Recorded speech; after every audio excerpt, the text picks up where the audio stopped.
ឯកឧត្តមសុខច័ន្ទភក្តីរដ្ឋលេខាធិការក្រសួងព័ត៌មាននិងជាប្រធានសមាគមសម្ព័ន្ធយុវជនដើម្បីសន្តិភាពប្រកាសតែងតាំងអគ្គលេខាធិការរងចំនួន6រូបក្នុងសមាគម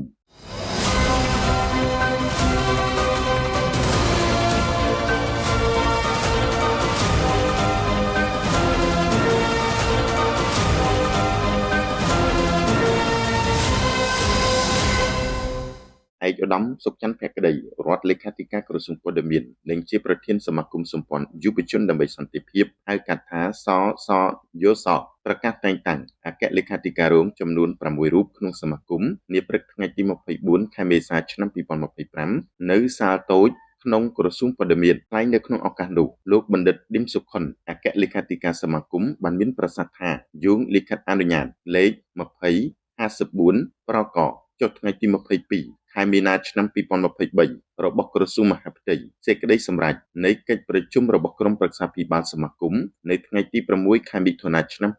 2024លោកបណ្ឌិតបានមានប្រសាសន៍បន្តថាបេសកកម្មចាំបាច់របស់សមាគមសម្ព័ន្ធយុវជនដើម្បីសន្តិភាពក្នុងទិសដៅការពារឲ្យបាននូវសុខសន្តិភាពនិងចូលរួមជាមួយរាជរដ្ឋាភិបាលនៅក្នុងកិច្ចអភិវឌ្ឍធនធានមនុស្សអប់រំបណ្ដុះបណ្ដាលជំនាញវិជ្ជាជីវៈផ្ដល់ឱកាសការងារគាំពារសុខុមាលភាពនិងលើកស្ទួយជីវភាពរស់នៅរបស់យុវជនលើកទឹកចិត្តនិងគាំទ្រយុវជនឲ្យស្រឡាញ់សមាគមនិងគាំទ្រយុវជនឲ្យស្រឡាញ់សាមគ្គីភាពគ្នាចូលរួមកិច្ចការងារសង្គមនិងមនុស្សធម៌នានាដូចគ្នានេះដែរថ្លែងនៅក្នុងពិធីសួរសុខទុក្ខសមាជិកសមាជិកាដែលបានចូលរួមប្រជុំនាឱកាសនោះឯកឧត្តមសុខច័ន្ទភក្តីរដ្ឋលេខាធិការក្រសួងព័ត៌មាននិងជាប្រធានសមាគមសម្ព័ន្ធយុវជនដើម្បីសន្តិភាពបានមានប្រសាសន៍ថាដើម្បីចូលរួមគាំទ្រគោលនយោបាយយុទ្ធសាស្ត្ររបស់រាជរដ្ឋាភិបាលកម្ពុជានីតិកាលទី7និងនីតិកាលបន្តទៀតក្នុងគោលដៅជំរុញកំណើនសេដ្ឋកិច្ចជាតិឲ្យកាន់តែរីកចម្រើននាពេលបច្ចុប្បន្ននិងអនាគតសមាគមសម្ព័ន្ធយុវជន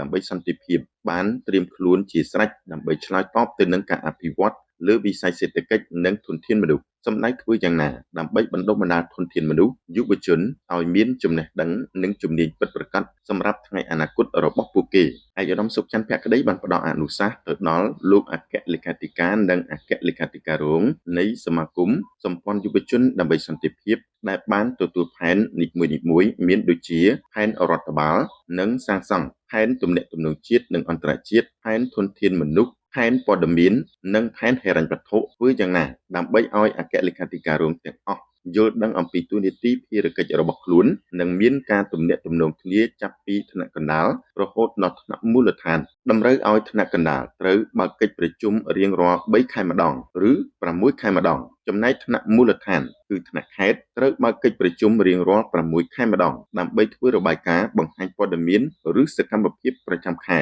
សូមបញ្ជាក់ថានៅចុងបញ្ចប់នៃពិធីសម្ដែងសម្ដាលសួរសុខទុក្ខនេះផងដែរឯកឧត្តមសុខច័ន្ទភក្តីប្រធានសមាគមសម្ព័ន្ធយុវជនដើម្បីសន្តិភាពបានរៀបចំកម្មវិធីប្រកាសជូនលិខិតប្រកាសតែងតាំងអគ្គលេខាធិការនិងអគ្គលេខាធិការរងចំនួន6រូបព្រមទាំងរៀបចំពិធីអាហារថ្ងៃត្រង់ដើម្បីបង្កើតឲ្យមានភាពស្និទ្ធស្នាលនិងបរិយាកាសរីករាយផងដែរ